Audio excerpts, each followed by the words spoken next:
Quand je serai grand, j'aimerais bien occuper votre poste. Vous pouvez me donner des conseils, m'indiquer un plan de carrière ou me donner des trucs que je dois savoir? Je vais te donner quelques tuyaux très pratiques. Tout d'abord, je veux que vous fassiez tous très attention à ce que vous publiez sur Facebook. Nous sommes dans l'ère de YouTube et tout ce que vous y mettez pourra être retrouvé un jour plus tard dans votre vie. Quand on est jeune, on fait des erreurs, des bêtises. Et j'ai souvent entendu des histoires de jeunes qui publient n'importe quoi sur Facebook. Et un beau jour, quand ils vont à un entretien d'embauche, quelqu'un fait une recherche et voilà. Tu vois là, je viens de te donner un vrai conseil politique.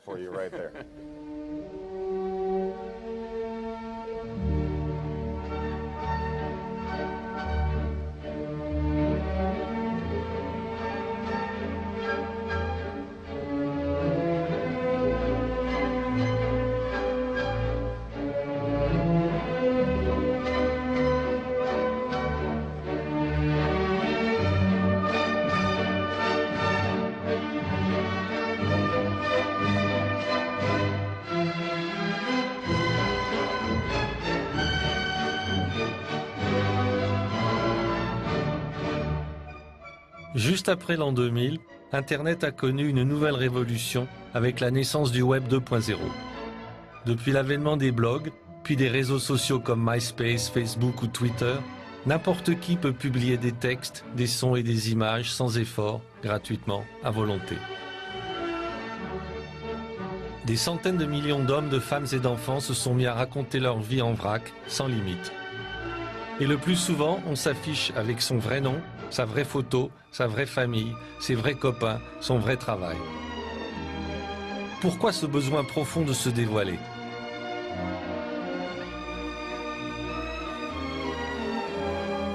Dans les grandes villes occidentales, une partie de la population souffre d'isolement et de solitude. Internet apparaît à beaucoup comme un remède. Si l'on veut avoir une vie sociale plus riche, se faire de nouveaux contacts, de nouveaux amis, et peut-être même trouver l'amour, le but du jeu c'est de se montrer, pas de se cacher.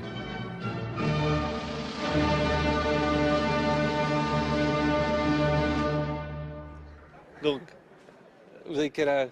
J'ai 20 ans. 17 ans. 16 ans. 17 ans. Vous avez combien d'amis sur Facebook? Je sais pas, dans les 200, un truc comme ça. 700. Entre 600, 800, quelque chose comme ça. 509. 509, je crois. Ah, Quelque chose dans le genre. Ouais. Et c'est tous des vrais amis? Ouais. C'est tous des gens que je connais. Et c'est tous des amis? Des amis et des amis de mes amis, on va dire. Mais bon, des fois, à des soirées, des gens, par exemple, on a des amis qui invitent d'autres amis qu'on connaît pas. Donc on fait des connaissances et on les ajoute pour essayer de garder le contact. Il y a combien de photos de vous sur Facebook? Plein. plein, beaucoup. T'as une idée? 500. Quelque chose comme ça.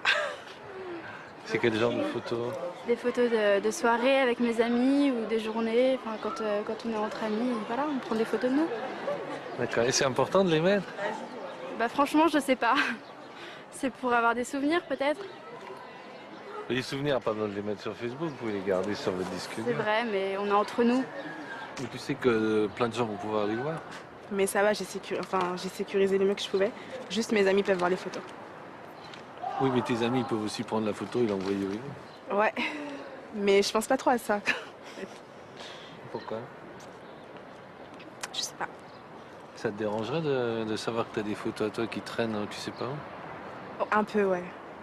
Mais c'est un risque à prendre sur Facebook.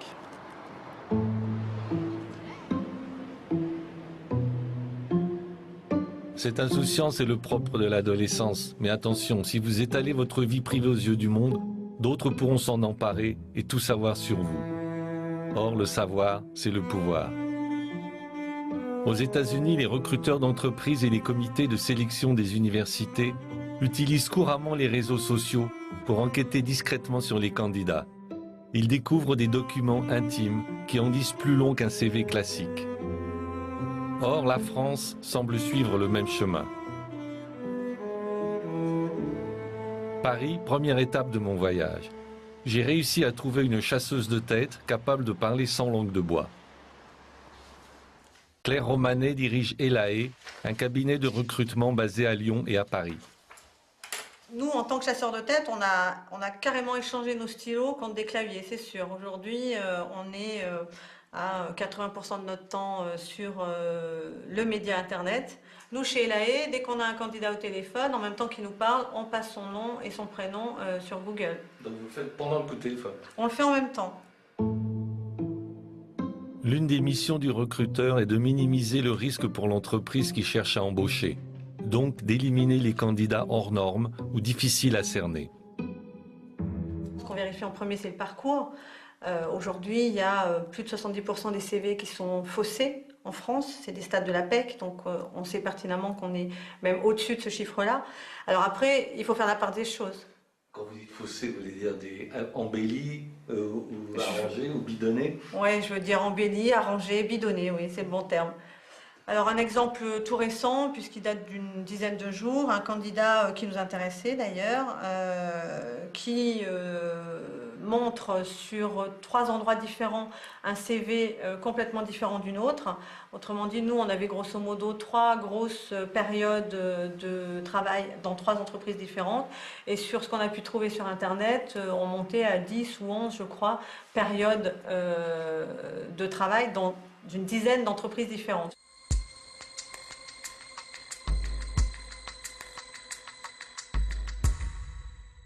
Et de mémoire, il avait aussi rempli une fiche sur Copain d'avant, où justement on parle des écoles, etc. Donc là, on a vu que les dates ne concordaient pas.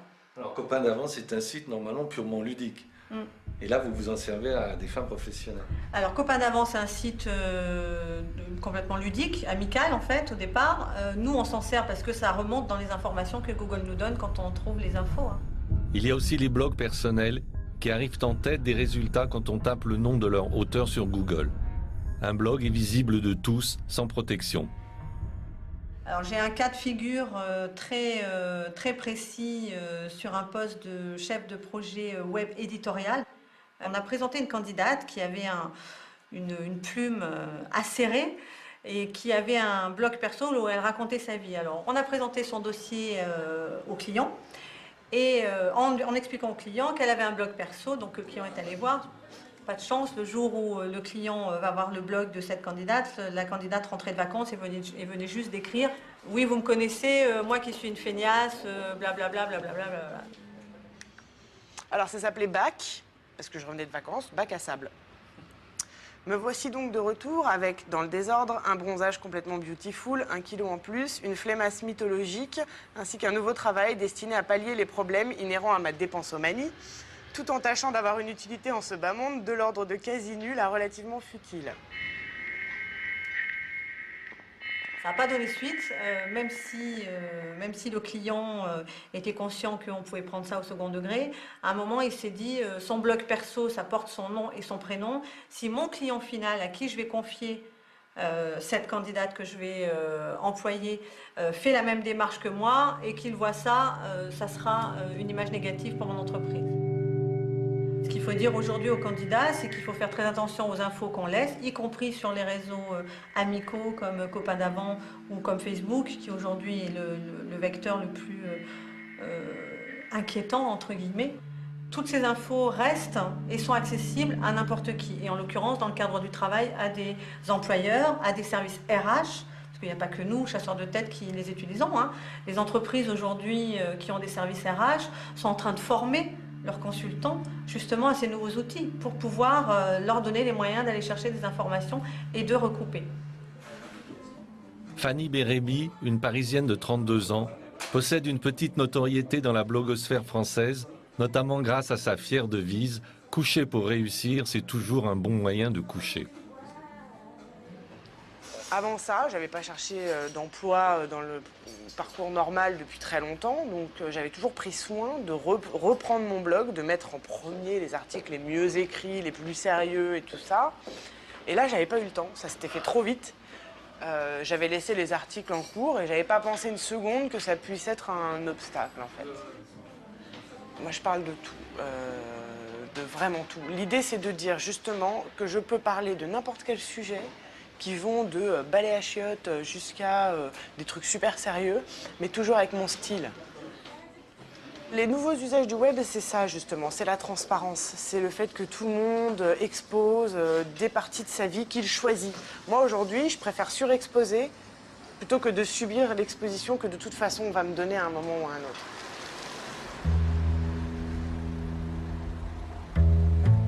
Vu la situation du marché de l'emploi, cette stratégie peut s'avérer risquée, d'autant qu'aujourd'hui, les chefs d'entreprise savent se servir d'Internet.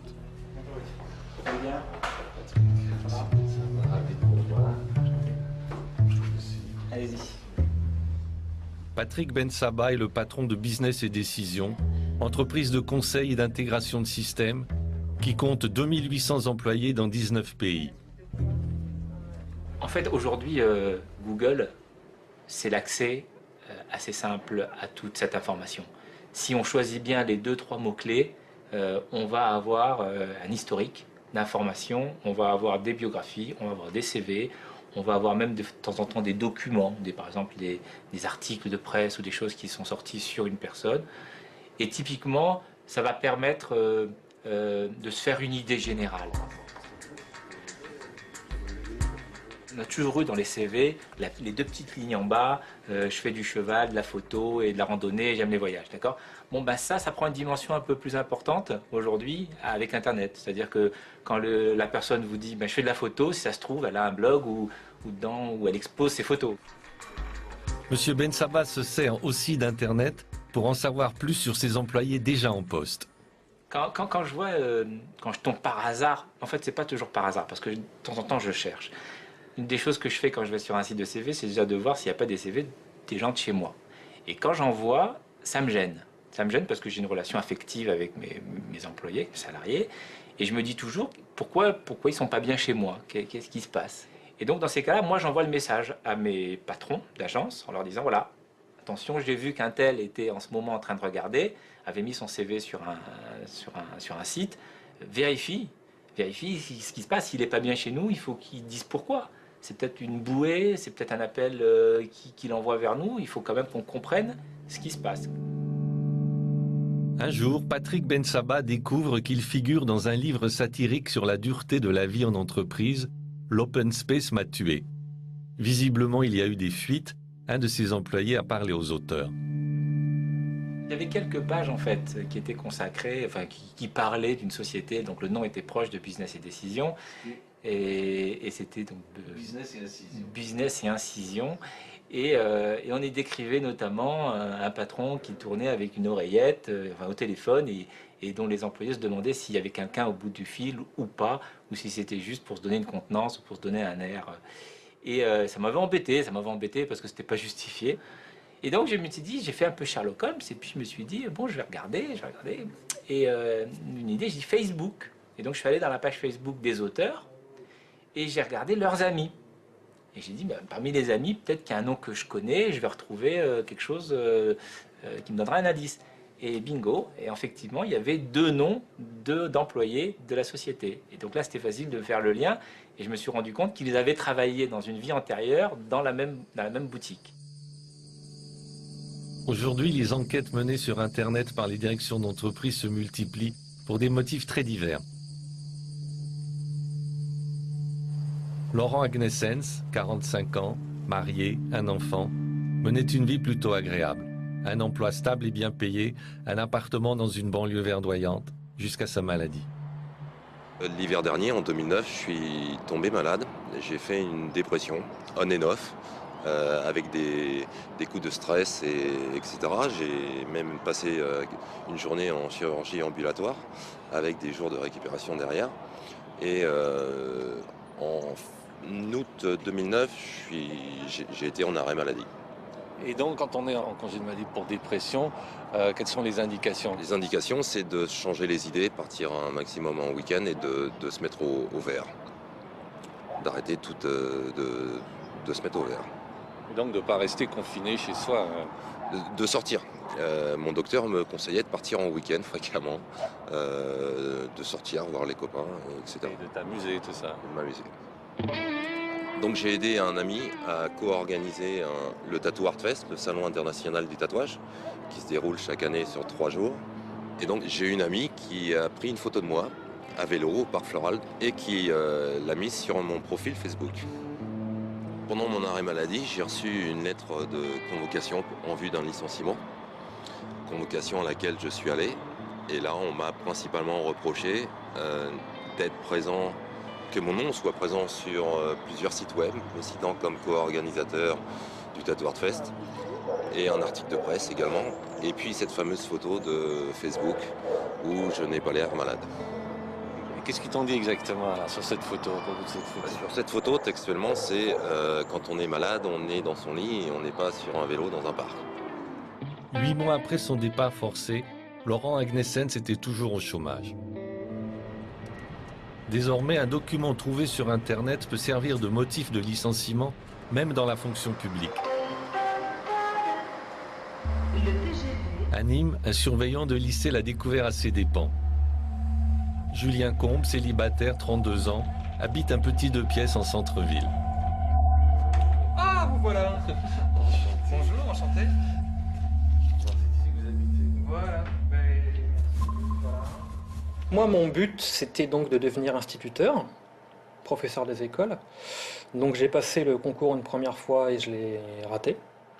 Donc après, j'ai pu avoir une place dans une école primaire en tant que bibliothécaire.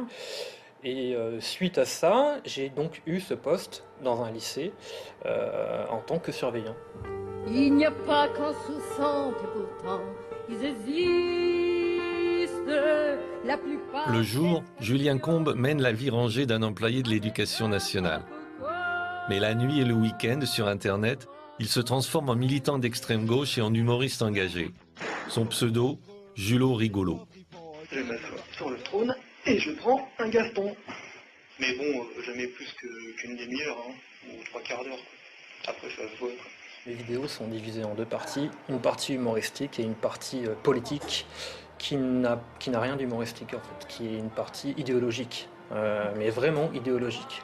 Ça a non seulement un rôle de dénoncer certaines injustices politiques, et ça a un deuxième rôle, c'est de rencontrer des gens qui pensent comme moi. Julien Combe ose même s'attaquer à une institution sacro-sainte dans la région, la célèbre Feria de Nîmes. Ami de l'internaute, bonjour. Et oui, comme tu peux constater, j'habite à Nîmes. Et comme chaque fois, 2 fois par an, c'est la feria. Hein, on a vu quelques-unes, celle-là. Hein, et donc avec ça, je vais faire le silence, hein, finalement. Hein. Je suis un espèce de justicier. Hein. Je vais aller vider quelques chargeurs, hein, histoire de me détendre.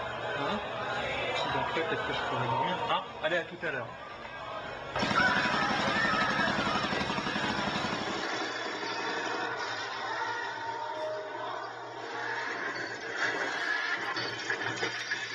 Voilà. Elle vient d'où cette Kalachnikov alors? Elle vient d'un site qui s'appelle Elficado, qui est spécialisé dans les répliques d'objets de cinéma. Moi qui aime beaucoup l'histoire, c'est une arme, si vous voulez, qui symbolise la Révolution.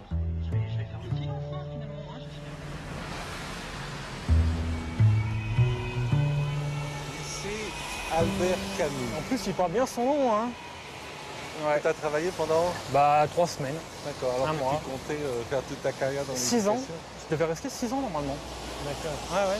Et alors, au bout de 3 semaines, qu'est-ce qui s'est passé? Au bout de 3 semaines, je rentre là, normalement. Et là, on m'apprend que je suis convoqué chez le directeur de toute urgence. Et puis là, le directeur me dit vous connaissez Dailymotion? Je dis bah oui. Non, oui, parce qu'on a épluché toutes vos vidéos et a priori vous êtes quelqu'un de dangereux. Et donc là j'en ai pris plein la tête. Vous avez des pensées anarchistes, avoir des pensées anarchistes ne peut pas être compatible avec un emploi dans l'éducation nationale, vous représentez un danger pour la jeunesse, etc. Machin, bon, Des incriminations, mais complètement hallucinantes. Et au bout d'une demi-heure, c'était fini, j'en ai pris plein la tête. On m'a demandé de rendre mes clés, de rendre mon badge et de rendre ma carte. Et j'étais dehors. Et là, je suis resté... Une procédure de licenciement est engagée contre Julien Combes pour un motif inédit, incitation à la haine et à la violence à partir de documents vidéo mis en ligne sur Internet. Puis la machine s'emballe, l'Éducation nationale décide de porter l'affaire devant la justice.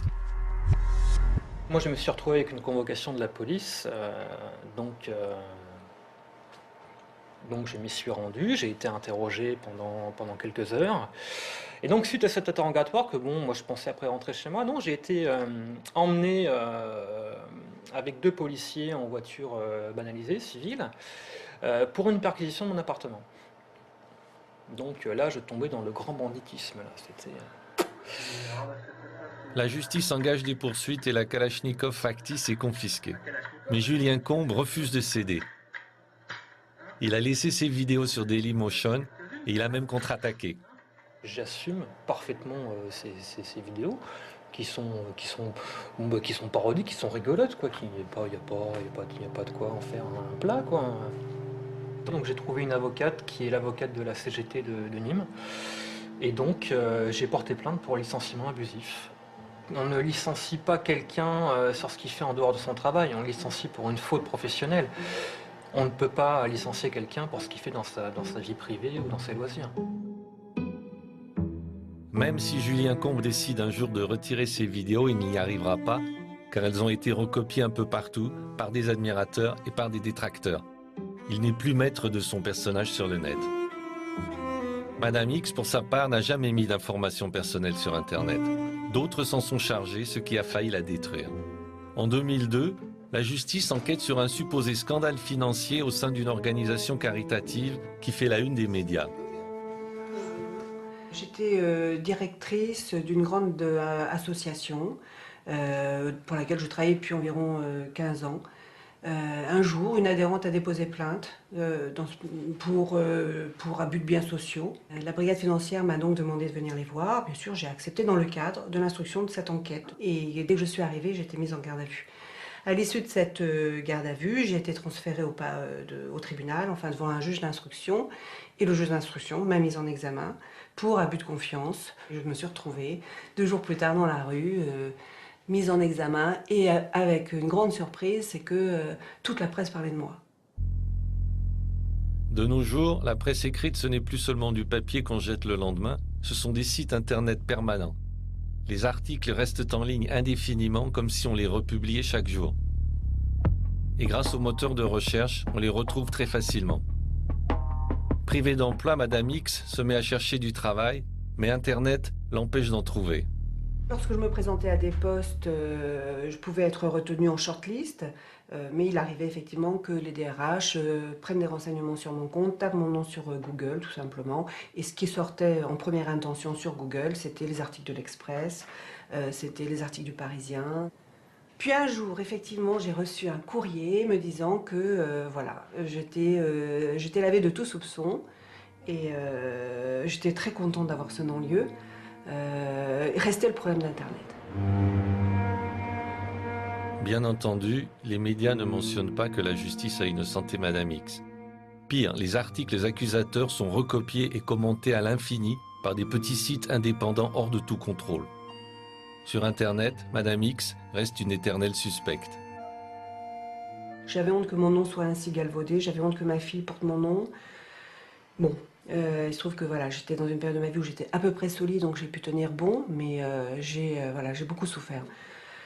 Et le jour où j'ai quand même retrouvé un petit peu de sérénité et un peu de moyens, la première chose que j'ai faite, ça a été d'aller voir un avocat spécialisé justement dans les problèmes d'Internet et de lui demander de mener toutes les actions qu'elle pouvait, mais toutes. Elle avait carte blanche pour nettoyer Internet de toutes ces infamies.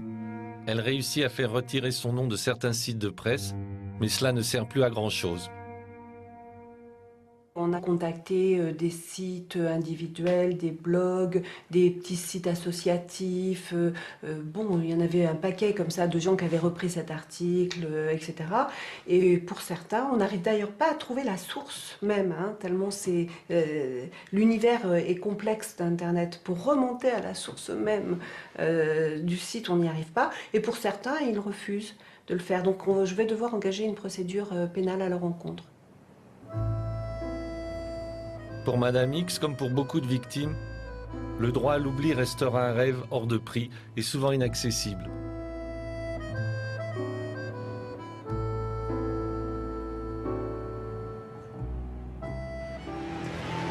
En théorie, la Commission nationale informatique et liberté est là pour protéger les citoyens contre les intrusions informatiques dans leur vie privée.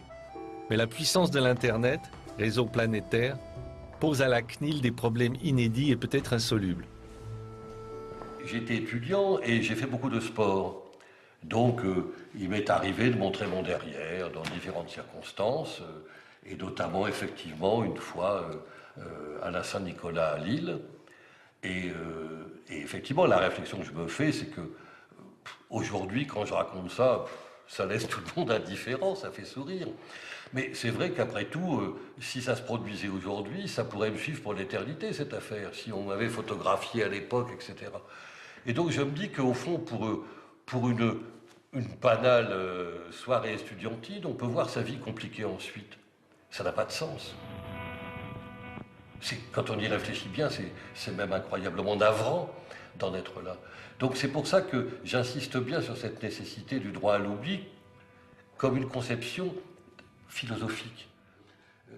Si je dis quelque chose sur un réseau et que cette chose, et ce que j'ai dit, ce propos, est maintenu en vie artificiellement par l'absence de capacité d'oubli du système, qui va toujours le maintenir et le revivifier à tout moment, mon présent d'aujourd'hui, si j'ose ce pléonasme, se dilate. Et il devient mon présent virtuel qui m'accompagne toujours. Et à 75 ans, avec une barbe blanche jusqu'ici, on va encore me dire « Oui, mais à 20 ans, vous disiez que… » C'est pour ça que je cite toujours la fameuse phrase de Baudelaire, moi qui m'a beaucoup marqué lorsque je l'ai découverte, lorsqu'il disait qu'il revendiquait 2 droits fondamentaux. Il disait, 1, il revendiquait le droit de s'en aller. C'est-à-dire vraiment ce droit de quitter la société à un moment donné. Ça, c'est vraiment le droit à l'incognito, à l'anonymat dont on parlait. Et il revendiquait 2, le droit de se contredire. C'est la vision poétique de la liberté d'expression. Vous avez discuté déjà avec Google, avec Facebook, et dans quel cadre? Très souvent, dans le cadre par exemple des auditions qu'on fait au groupe des CNIL européennes, que je préside actuellement à Bruxelles, ils sont venus, on a eu des explications avec eux. C'est là qu'on voit qu'évidemment on a des conceptions qui sont terriblement opposées. On n'a pas du tout la même vision de ces problèmes-là, que ce soit avec Google ou avec Facebook. Donc je suis pour l'instant plutôt pessimiste, parce que je constate que rien ne se passe en la matière. Or, les CNIL, les autorités de contrôle que nous sommes, n'ont pas à elles seules le pouvoir de changer ça. Alors, qui détient le pouvoir sur Internet? Le réseau couvre la Terre entière, mais il a une patrie, un terroir, la Californie. Tout est parti d'ici et en un sens, tout est resté ici. La créativité, l'initiative, les infrastructures, les profits, le pouvoir. Quand un Français publie une photo sur Facebook ou sur Flickr, une vidéo sur YouTube, un texte sur blogger.com, un message sur Twitter, quand il écrit un email sur Gmail, en réalité, il les envoie ici, dans des ordinateurs régis par les lois américaines et protégés par la puissance des États-Unis. Récemment, une internaute française a essayé de faire effacer d'un forum appartenant à Google des messages dans lesquels elle exposait sa vie intime. Comme les démarches amiables n'aboutissaient pas, elle a porté plainte contre Google devant un tribunal français. Résultat, le juge s'est déclaré incompétent car Google est une société américaine dont les serveurs sont aux États-Unis. Google a gagné. Pour réparer les dégâts provoqués sur la vie privée de monsieur ou madame tout-le-monde, des startups d'un genre nouveau sont apparues dans la Silicon Valley, tout près de chez Google.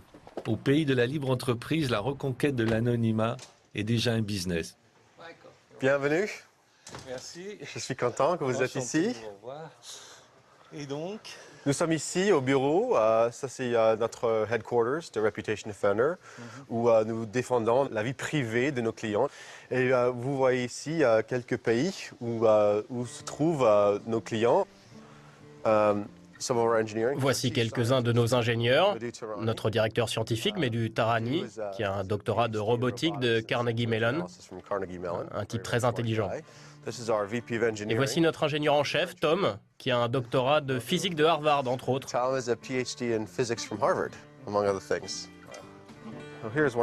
Et voici un de nos chiens. Ça va? Il aime bien voir les visiteurs. Première étape, Reputation Defender aide ses clients à découvrir ce qui se dit vraiment sur eux. La première chose qu'on fait, c'est qu'on rassemble un maximum d'informations sur vous sur le web, qui donne de vous un profil synthétique. Cette page affiche un résumé de votre image sur Internet. Le schéma Visibility montre comment vous apparaissez sur la première page de résultats des moteurs de recherche. Vous voyez, 70% des 10 premiers résultats parlent effectivement de vous. Le schéma contrôle couvre la totalité du contenu qui vous est consacré, pas seulement la première page de Google. Il montre quel pourcentage de ces informations sont sous votre contrôle et quel pourcentage sont sous le contrôle de quelqu'un d'autre. Le schéma TON indique le pourcentage de contenu positif ou neutre, c'est-à-dire qui ne pose pas de problème, tout va bien. Et aussi le pourcentage de contenu négatif, qui peut être inquiétant. Vous aurez envie de voir de quoi il s'agit et peut-être envisager sa destruction. La destruction de contenu n'est pas automatisée. C'est un processus manuel. Au fil du temps, nous avons développé des relations contractuelles ou informelles avec des sites web qui stockent ou qui vendent du contenu nuisible pour nos clients.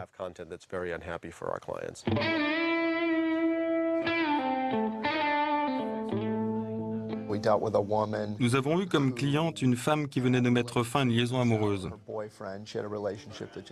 Pendant leur relation, elle avait fait des vidéos érotiques avec son amant. Puis elle a rompu, ça s'est mal passé. Alors l'homme a publié ces vidéos partout sur Internet, en y attachant le nom de son ex-compagne. Elle est venue nous voir en disant « Quand on fait une recherche Google sur mon nom, le premier résultat, c'est une vidéo de moi en pleine séance sexuelle. » Nous l'avons aidé à faire effacer ce que nous avons pu, mais malheureusement, nous n'avons pas réussi à tout supprimer. Aujourd'hui encore, quand on tape le nom de cette femme et qu'on va au-delà des premières pages de résultats, on trouve des images très explicites qui la montrent en train de faire l'amour. Elle était brisée. Franchement, notre service lui a coûté très cher. C'est très dommage.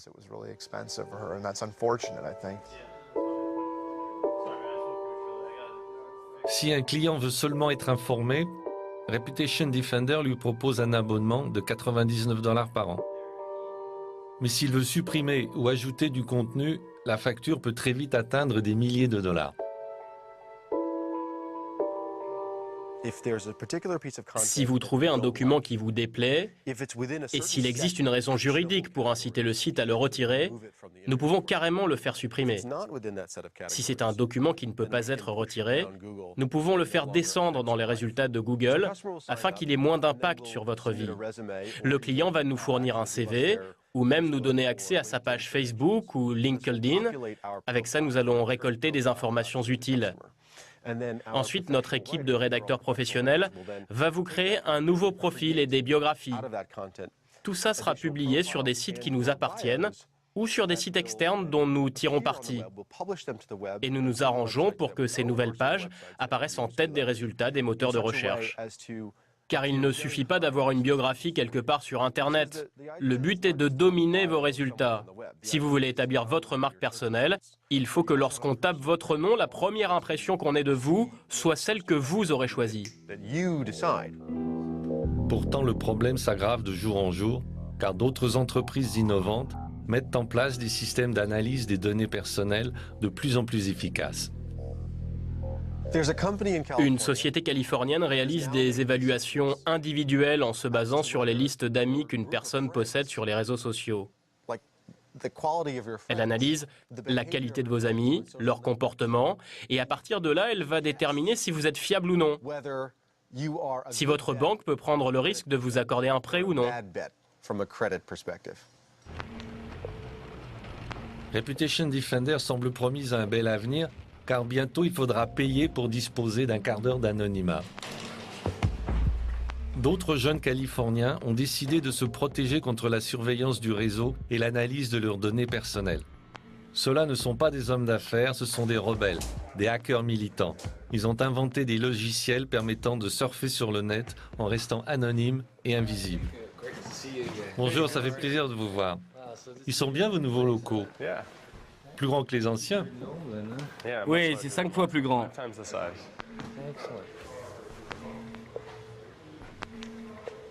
C'est quoi un hackerspace? C'est un lieu où les gens peuvent se réunir pour travailler ensemble. C'est un centre de recherche qui n'est ni commercial, ni universitaire.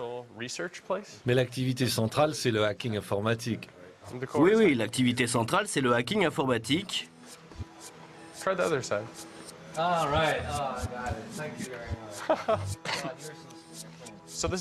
Ceci est une ligne téléphonique via Internet. Si on veut, on peut téléphoner gratuitement. Ici, pas besoin d'apporter son mobile. Dans le monde entier? Oui, oui, je crois. Quelqu'un va payer pour votre appel, mais ce ne sera pas vous. Jacob Appelbaum et sa bande de hackers ne font pas que s'amuser. Leur œuvre maîtresse est le projet Tor, un réseau alternatif qui crypte les messages et qui brouille les pistes. On peut se servir du projet Tor dans 2 cas.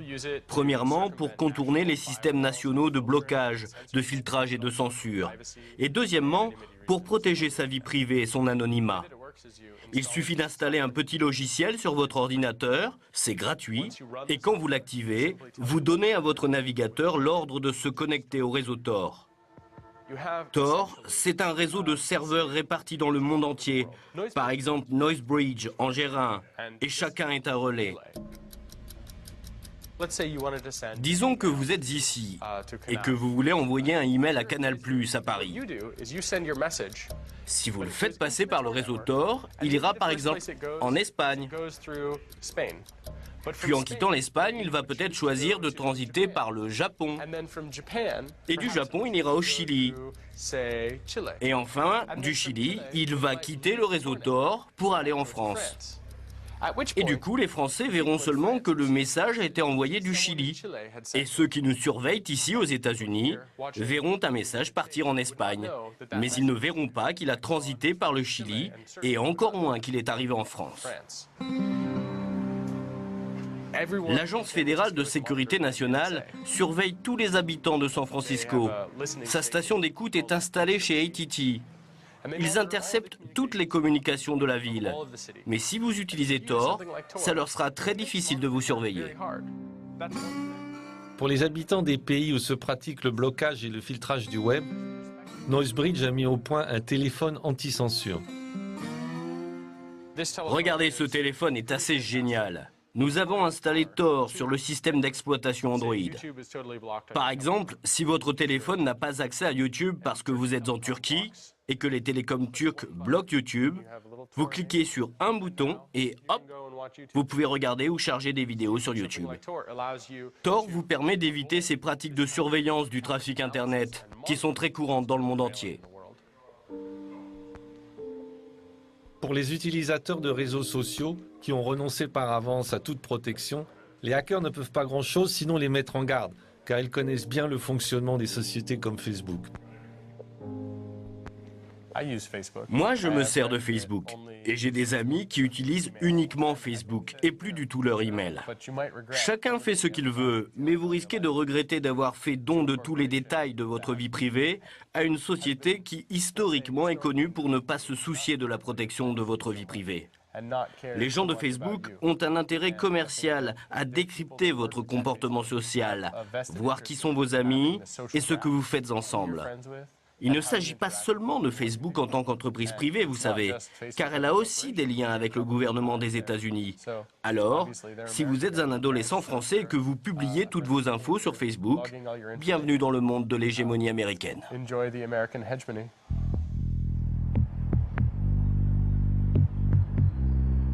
Le web participatif, où je racontais ma vie en publiant des mots et des images, est déjà presque ringard. Il est en train d'être supplanté par le web temps réel, qui sait où je suis en permanence, car mon téléphone mobile équipé d'un GPS lui envoie ma position géographique. Je vis avec mon téléphone. Il est dans ma poche le jour et sur ma table de chevet la nuit. Dans ces conditions, protéger ma vie privée devient carrément mission impossible. Bien sûr, le web temps réel est très pratique. Quand j'ai besoin d'essence alors que je roule dans une banlieue inconnue, mon téléphone me conduit directement vers une station-service. La plus proche si je suis pressé ou la moins chère si je suis fauché. Même chose si j'ai envie de sushi. Tous les restaurants de la ville sont géolocalisés dans l'application Foursquare sur une carte Google qui me montre la route. En sortant du restaurant, je m'aperçois que j'ai oublié de faire pipi. Pas de problème, une application a localisé les établissements qui autorisent les passants à utiliser leurs toilettes sans consommer.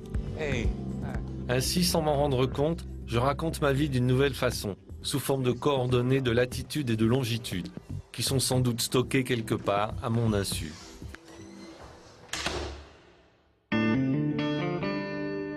Grâce au GPS et aux cartes Google, je peux aussi savoir en permanence où sont mes amis, mes collègues, ma famille, et vice-versa, bien entendu.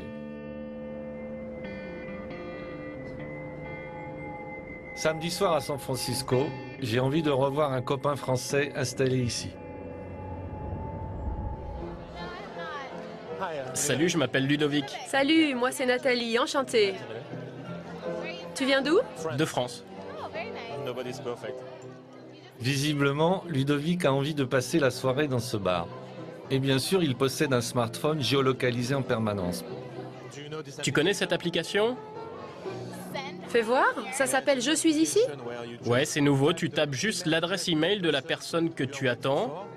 Ah d'accord, et tu lui dis que tu es ici? C'est ça. Sur son écran, il va voir apparaître une carte qui va lui montrer exactement où nous sommes. Oh ma parole, c'est trop cool! En 2 clics, Ludovic m'envoie sa position. Aussitôt, elle s'affiche sur la carte Google de mon téléphone. Je pars le rejoindre.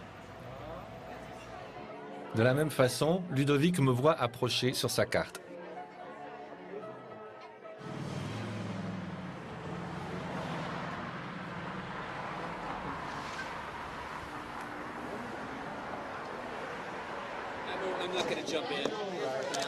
Hey! Ben voilà, je t'ai retrouvé grâce à notre... finalement, parfait. Sans problème. Grâce à Foursquare, j'informe le monde entier que je suis au bar Madrone Lounge. Demain ou dans 10 ans, on pourra savoir exactement où j'étais ce soir et avec qui. Tu sais pourquoi on est filmé? C'est pour une émission sur Canal+, je crois. It's for a show on Canal+. Bon, je vois que Ludo est occupé. À nouveau, je cherche de la compagnie. Grâce à Foursquare, qui sert à tout, je vais intercepter tous les messages Twitter envoyés en ce moment même par les gens du quartier. Car Twitter communique à Foursquare la position géographique de ses utilisateurs. Parmi eux, une certaine Vicky Hart, que je localise dans un autre bar de la rue.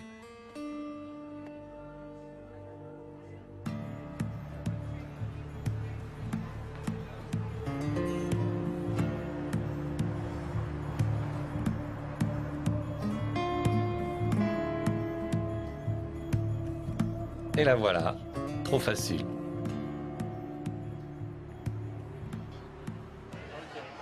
Alors c'est toi, Vicky Hart? Oui, c'est moi, Vicky Hart. Pendant qu'on cherchait à se garer avec mon copain, j'ai regardé sur Foursquare. J'ai repéré ce resto. Il m'a semblé sympa. C'est mieux qu'une cafétéria.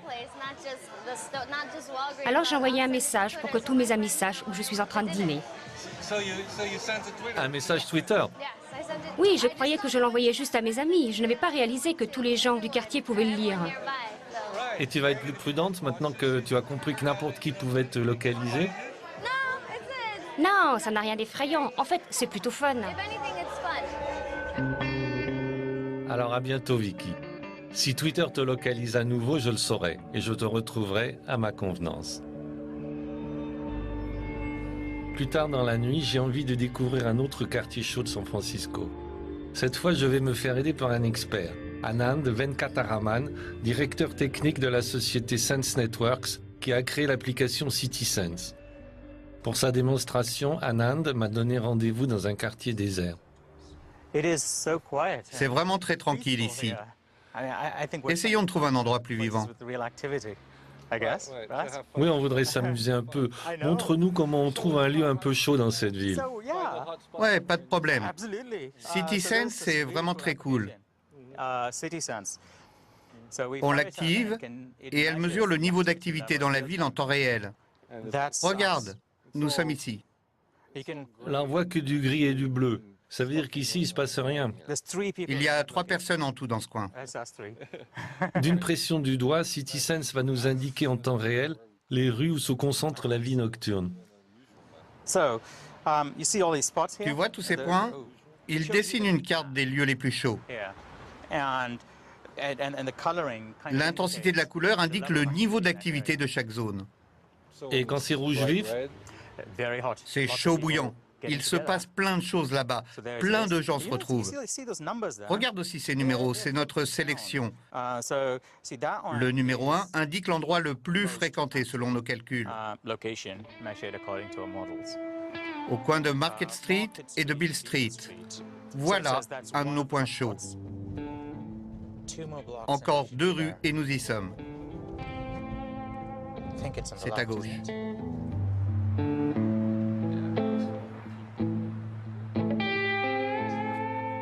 Nous atterrissons dans un lieu inédit, à la fois laverie automatique, bar-restaurant et café-théâtre. Plus branché, tu meurs.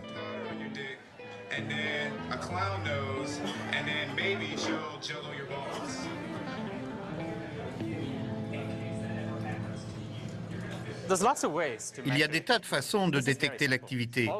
La plus simple, nous pouvons mesurer le nombre de gens qui sont déposés ici en taxi. Nous captons en temps réel les données des compagnies de taxi. Comme ça, nous savons où les gens prennent le taxi et où ils vont. Nous pouvons aussi estimer la vitesse des voitures. Il y a d'autres moyens. Grâce à des accords avec les compagnies de télécom, nous pouvons surveiller les mouvements des téléphones mobiles. Nous travaillons aussi avec les développeurs d'applications mobiles qui ont placé des systèmes de traçage des signaux GPS dans leur logiciel et qui nous retransmettent ces données. On peut aussi utiliser le Wi-Fi. Par exemple, nous savons que votre ordinateur est ici grâce à notre station de surveillance des réseaux Wi-Fi.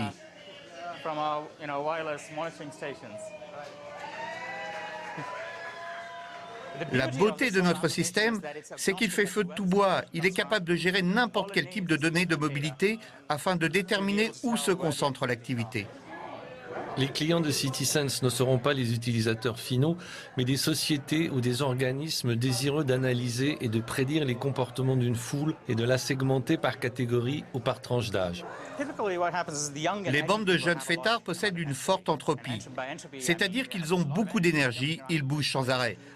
En une soirée, ils vont couvrir une grande distance, beaucoup plus par exemple qu'un groupe de cadres plus âgés qui circulent de façon ordonnée selon des itinéraires bien établis. CitySense est une vitrine. Nous voulons inciter d'autres développeurs à se connecter à nos bases de données et obtenir des informations de mobilité. De cette façon, ils pourront créer leurs propres applications, utilitaires ou cool ou amusantes pour d'autres villes. Le nouveau mode de vie géolocalisé né en Californie se répand à toute vitesse dans les métropoles européennes, notamment à Berlin, l'une des villes les plus branchées d'Europe. J'arrive ici pour rencontrer une bande d'anciens étudiants de l'école des Beaux-Arts qui ont inventé un réseau social géolocalisé révolutionnaire baptisé Aka-Aki. À l'origine, il a été conçu comme un site de rencontre pour aider les cœurs solitaires à se retrouver dans la grande ville anonyme.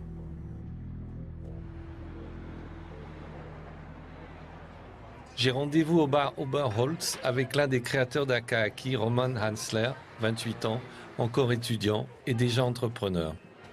Ah, Roman. There you are. Hi. Nice to meet you guys. How have you been?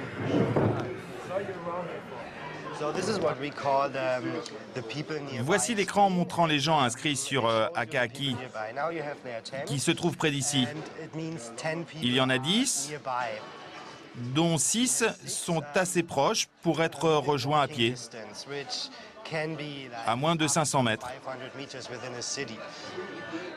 Et ensuite, il y a ceux qui sont vraiment tout proches.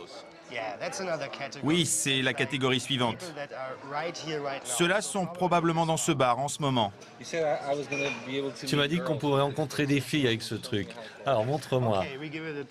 Oui, on va essayer. Tiens, en voilà une.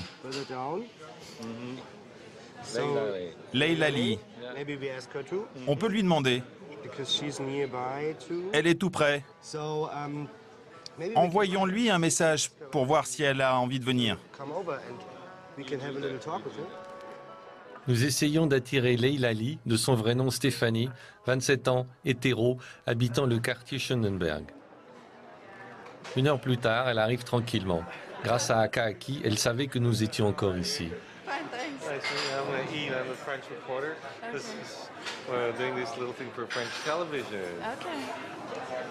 Tu as vraiment rencontré des gens avec ce système? Oui, plein. Si je repère un garçon et que sa photo me plaît, je discute en ligne avec lui. Et si ça va plus loin, eh bien, c'est génial.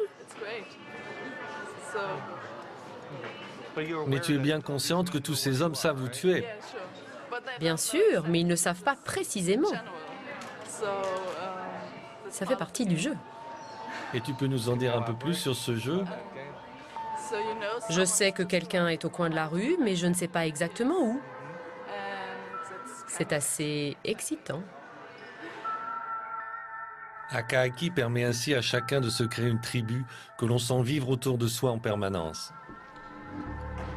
Mais en coulisses, on découvre une machinerie complexe et surpuissante. Akaaki est une start-up en plein essor. Elle compte déjà une 40aine d'employés, dont des ingénieurs très pointus, et vient de louer des nouveaux locaux car elle compte s'agrandir. Voici une partie du département marketing. Une pièce très importante, la cuisine. Akaaki n'est pas seulement une application sur mobile. Derrière, il y a un système, un site internet, un moteur de recherche, des bases de données. Ici, vous voyez les types qui s'occupent de tout ça.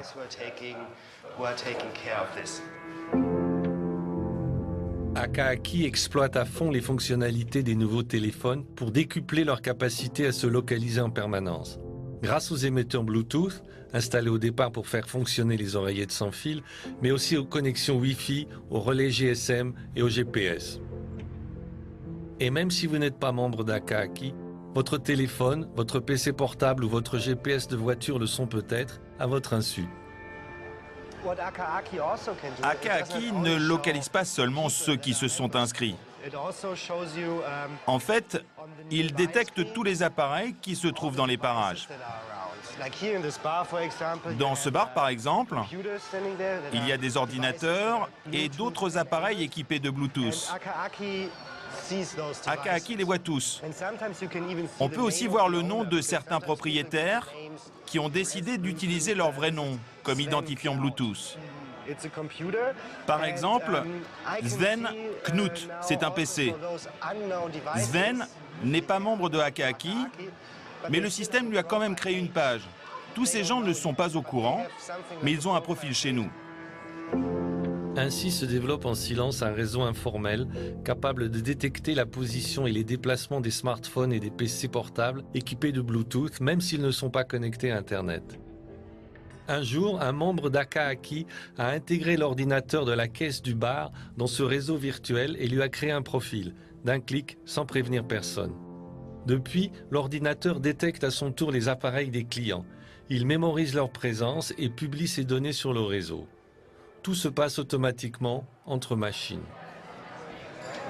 Au sein de la jeunesse berlinoise, des petits groupes d'amis sont devenus experts en détection tous azimuts.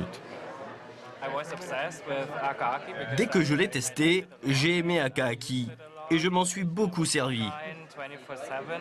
Je suis resté connecté nuit et jour, sans interruption pendant 1 an. C'est comme un nouveau monde caché à l'intérieur du monde réel.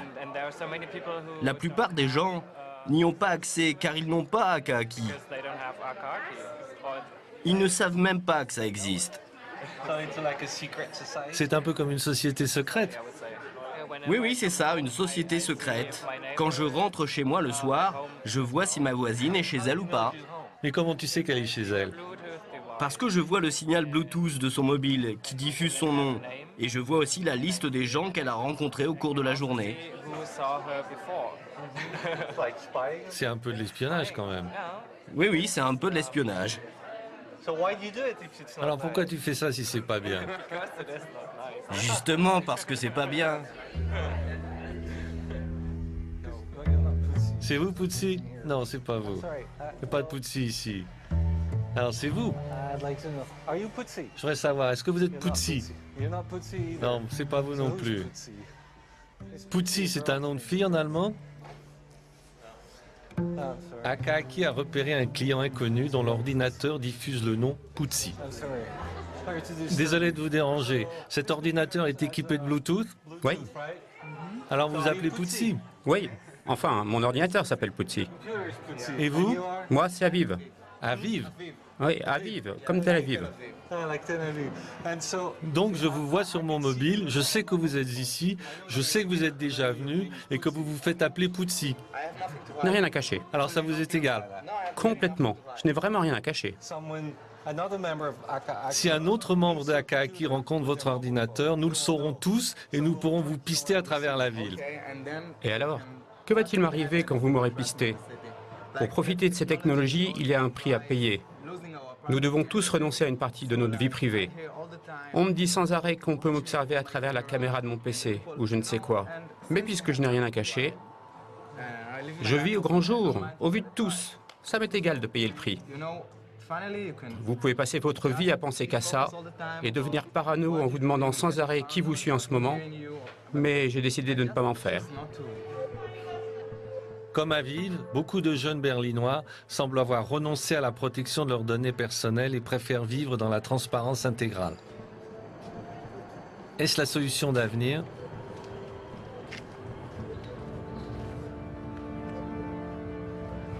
Les militants du célèbre groupe de hackers Chaos Computer Club, implanté dans toute l'Allemagne, ne sont pas de cet avis. Andy Müller-Magun, responsable de la cellule berlinoise du club, travaille à distance avec Jacob Appelbaum de San Francisco sur le projet Tor. Vous n'avez peut-être rien à cacher, mais vous avez sûrement des choses à protéger. L'avenir dira comment tous ces gens vont finir. Car en fin de compte, les données personnelles sont un moyen de contrôle. Si je sais tout sur vous, je saurai comment vous contrôler. Je connais votre vie, votre situation économique, ce que vous aimez, ce que vous détestez. Je saurai comment vous influencer. C'est ce que font Facebook et les autres réseaux sociaux. Ils collectent vos données personnelles. C'est un point très intéressant sur le plan psychologique, surtout si on repense à l'histoire de l'Allemagne. Ces entreprises ont réussi à convaincre les gens que c'est génial de leur fournir toutes leurs données, c'est-à-dire de se mettre à nu en public. C'est une idée étonnante, imaginée par des gens de marketing qui prenaient trop de coke ou je ne sais quoi. Mais en fin de compte, c'est un business model. Ces gens vont vendre vos données. C'est un crime. Enfin, cela devrait être considéré comme tel. Mais bien sûr, la loi ne peut protéger les gens contre leur propre stupidité que jusqu'à un certain point. Il y a une frontière au-delà de laquelle on ne peut plus lutter contre la nature humaine.